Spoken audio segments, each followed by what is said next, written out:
Okay guys, hi, I hope you're keeping well during this challenging time at the moment. So I do hope you're keeping safe, looking after each other. Today's session is actually very applicable to our current situation, and we're looking at this thing called resilience. This is actually going to be one of three separate videos looking at resilience and exploring it. And today's one will be looking at what it is, the foundations of it, and looking at our relationship with failure, because that kind of underpins everything we look for in terms of the resilience concept.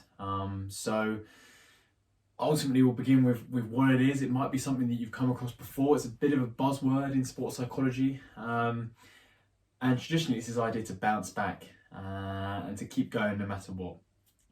But actually, I think, as I mentioned in a previous video in the introduction, is from a sports psychology perspective, we don't want to have to wait for that thing to go wrong.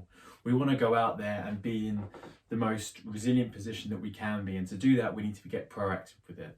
So we might have to be a bit more flexible, a bit more adaptive, and learn some techniques, so when we do cross that white line, we've got some strategies in place that we can use and are prepped. So that's kind of the idea that we want to go for, more proactive response to resilience. I always think, as a good basis, it's a good idea to try and to think of some people that you think are resilient. So maybe some personal relationships that you've got, your family, your friends, whoever that might be, athletes, sports people, whoever that might be as well. So if I'm thinking off the top of my head now, you've got players like Cristiano Ronaldo, players like Lionel Messi, who have been at the top of their game for so long, and every morning they wake up and want to go that next step better. They want to improve on being the best. Now, what a resilient mindset that is to have when you're at the top, and then to want to go again.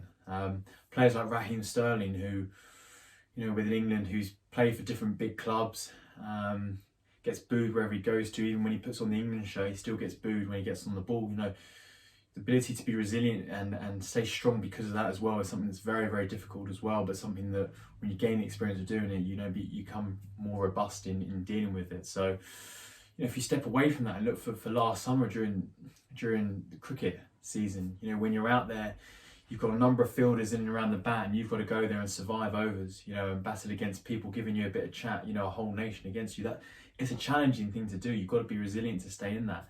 You take a boxing example where fighters like